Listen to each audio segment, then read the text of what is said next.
اور جب حضرت موسیٰ علیہ السلام اللہ سے ہم کلام ہو کر اور توریت شریف کے ساتھ دوبارہ بستی کی طرف لوٹے اور قوم کو بچڑے کی پوجا کرتے ہوئے دیکھا تو انتہائی غضبناک اور جلال ان پر جو تھا وہ طاری ہو گیا۔ لہٰذا آپ نے قوم کی یہ حالت دیکھ کر ان کو خبردار کیا اور انہیں اس گناہ کا کفارہ بتایا۔ چنانچہ جب حضرت موسیٰ علیہ السلام کے بتائے ہوئے طریقے کے مطابق توبہ کی تو اللہ تعالیٰ نے ان کی توبہ جو تھی انہیں معاف کر دیا۔ اب ان کی سزا کیا تھی، یعنی ان کا کفارہ کیا تھا، اس کو ہم سن لیتے، جیسے ہم نے ترجمے میں بھی آپ کے سامنے رکھا کہ تم اپنے لوگوں کو قتل کرو۔ یہ بیسیکلی گناہ کا جو انہوں نے گناہ کیا تھا اس کا کفارہ تھا۔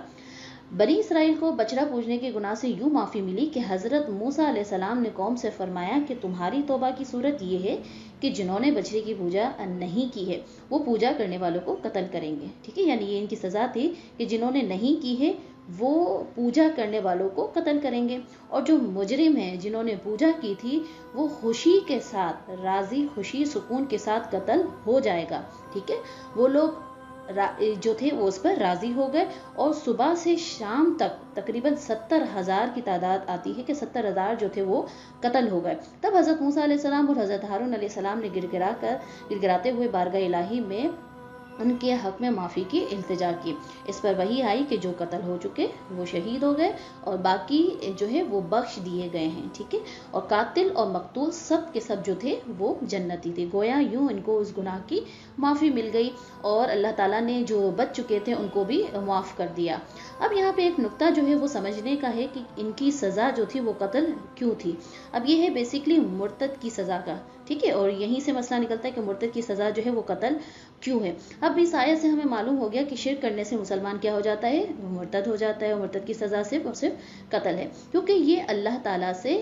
بغاوت کر رہا ہوتا ہے، اور جو اللہ تعالیٰ کا باغی ہوا اسے قتل کر دینا ہی حکمت اور مصلحت کے عین مطابق ہے۔ اس وقت انسانیت کے دعوے دار جو ہیں وہ اس بات پہ اعتراض کرتے ہیں کہ آیا ان کی سزا جو ہے وہ قتل ہی کیوں ہے، تو ان کے لیے یہ بات میں سامنے رکھوں گی کہ تقریباً تمام ممالک کے اندر یہ قانون نافذ ہے کہ جو کسی بھی ملک کے بادشاہ کے خلاف بغاوت کرے گا تو اس کی سزا جو ہوگی وہ قتل ہوتی ہے۔ اب اس قانون کو انسانیت کے تمام عالم بردار جو ہیں وہ تسلیم بھی کرتے ہیں اور اس کے خلاف کسی طرح سے بھی کوئی جو ہے آواز بلند نہیں کرتے۔ تو جب دنیاوی بادشاہ کے باغی کو قتل کر دینا انسانیت پر ظلم نہیں ہے، تو جو سب بادشاہوں کے بادشاہ اللہ تعالیٰ کا باغی ہو جائے، بتائیے اسے قتل کر دیا جائے تو کس طرح کا ظلم ہو سکتا ہے۔ یہ تو ایک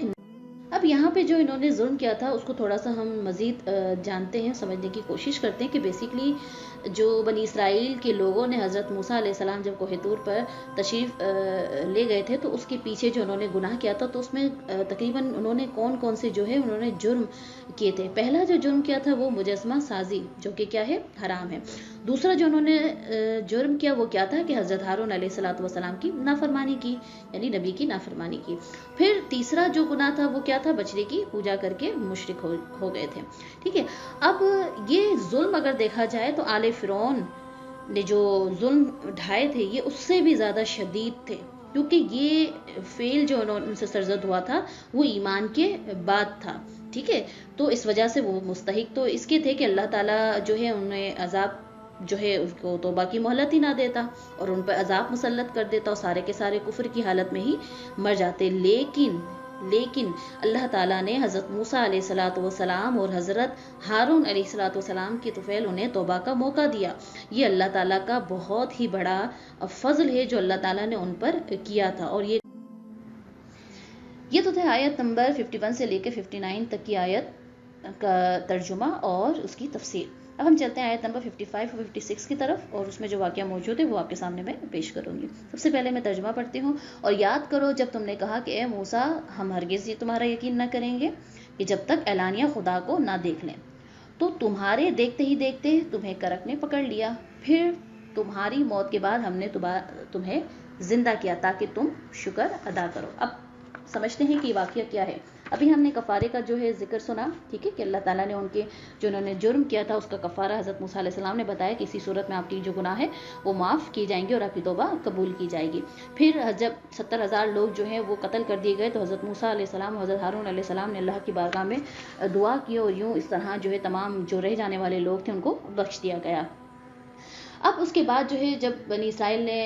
اپنی جانیں بھی دے دی تھی، توبہ بھی کر لی تھی، تو اللہ تعالیٰ نے حکم دیا حضرت موسیٰ علیہ السلام کو انہیں کہ اس گناہ کی معذرت پیش کرنے کے لیے انہیں حاضر کریں۔ چنانچہ حضرت موسیٰ علیہ السلام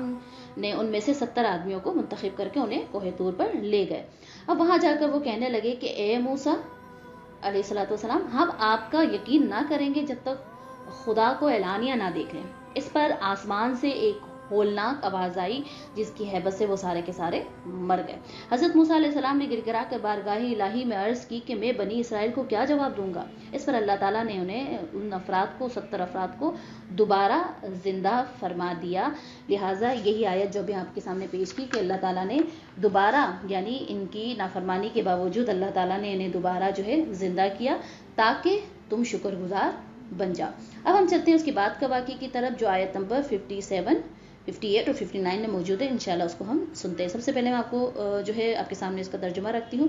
آیت نمبر 57، 58 اور 59 کا۔ اور ہم نے تمہارے اوپر بادل کا سایہ بنا دیا اور تمہارے اوپر من و سلوہ اتارا ہماری دی ہوئی تاکہ تم پاکیزہ چیزیں کھاؤ، اور انہوں نے ہمارا کچھ نہ بگاڑا بلکہ اپنی ہی جانوں پر ہی ظلم کرتے رہے۔ اور جب ہم نے انہیں کہا کہ اس شہر میں داخل ہو جاؤ، پھر اس میں جہاں چاہو بے روک ٹوک کھاؤ اور دروازے میں سجدہ کرتے داخل ہونا اور کہتے رہنا ہمارے گناہ معاف ہوں، ہم تمہاری خطائیں بخش دیں گے، اور ان قریب ہم نیکی کرنے والوں کو اور بھی زیادہ عطا فرمائیں گے۔ پھر ان ظالموں نے جو ان سے کہا گیا تھا اسے ایک دوسری بات سے بدل دیا، تو ہم نے آسمان سے ان ظالموں پر عذاب نازل کر دیا کیونکہ یہ نافرمانی کرتے رہتے تھے۔ یہ تو ہے آیت کا ترجمہ۔ اب اس میں جو موجود واقعہ ہے اس کو ہم سنتے ہیں۔ اب یہاں فرمایا کہ علیکم الغمامہ، یعنی ہم نے تمہارے اوپر بادل کا سایہ بنا دیا۔ اس کو تھوڑا سا سن لیتے ہیں کہ یہ بیسیکلی کیا واقعہ تھا۔ فرعون کے غرق ہونے کے بعد جب بنی اسرائیل دوبارہ مصر میں آباد ہو گئے تھے تو کچھ عرصے بعد حضرت موسیٰ علیہ السلام نے انہیں حکم سنایا کہ ملک شام، جو کہ حضرت ابراہیم علیہ السلام اور ان کی اولاد کا مدفن ہے اور اسی میں بیت المقدس بھی ہے، اور اسے عمالقہ قبیلے سے آزاد کروانے کے لیے جہاد کرو اور مصر چھوڑ کر وہیں اسی کو وطن بناؤ۔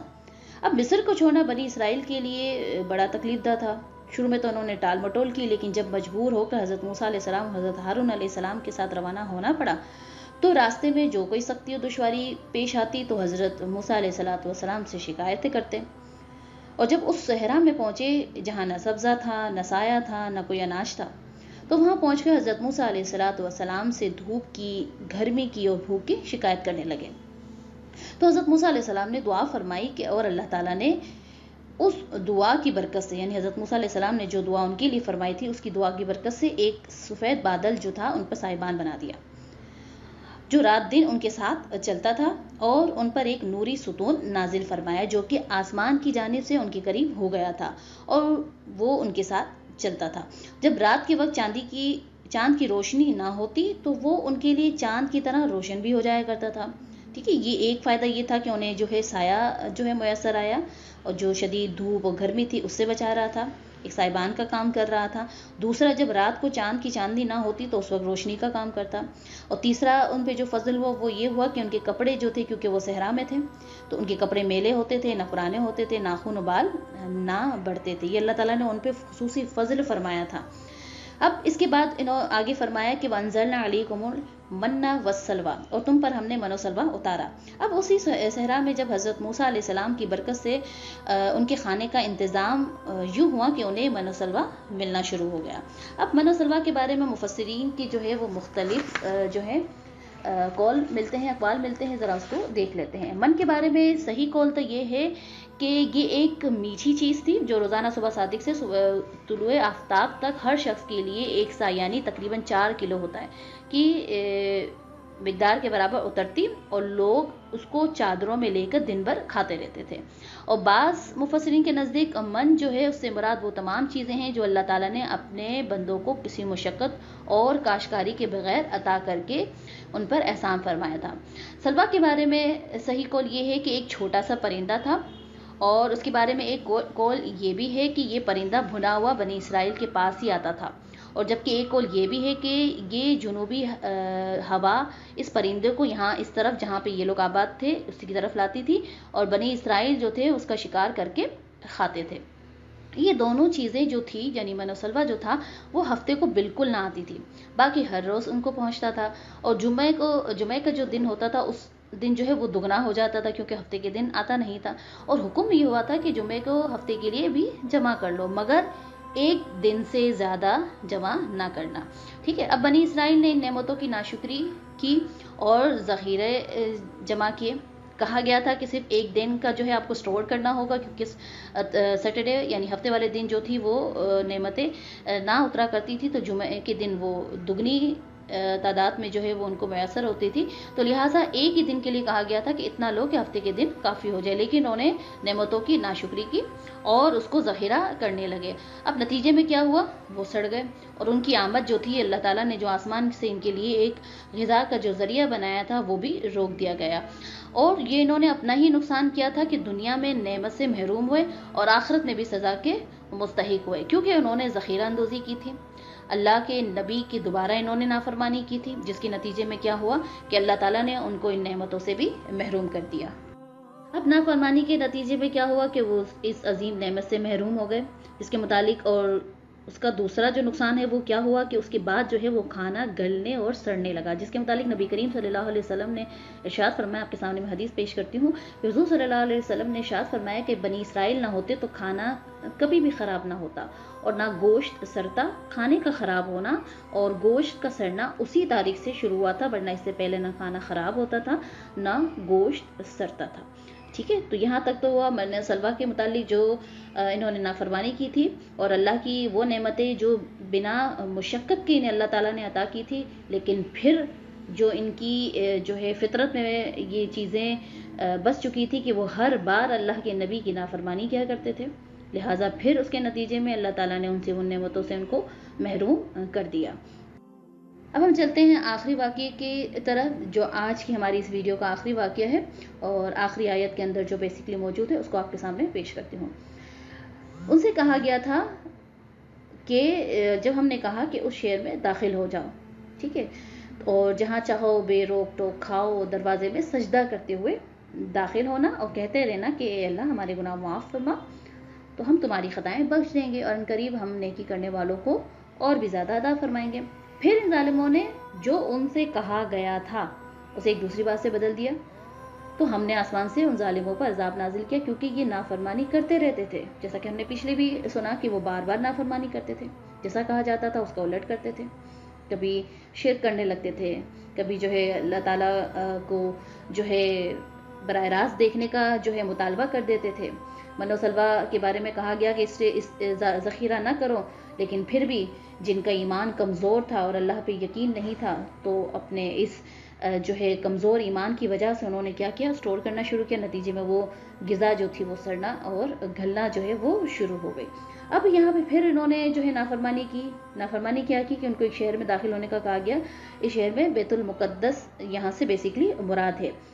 یا پھر کہا جاتا ہے کہ اریحا جو کہ ایک بیت المقدس سے ایک قریب جو ہے ایک شہر ہے وہ مراد ہے۔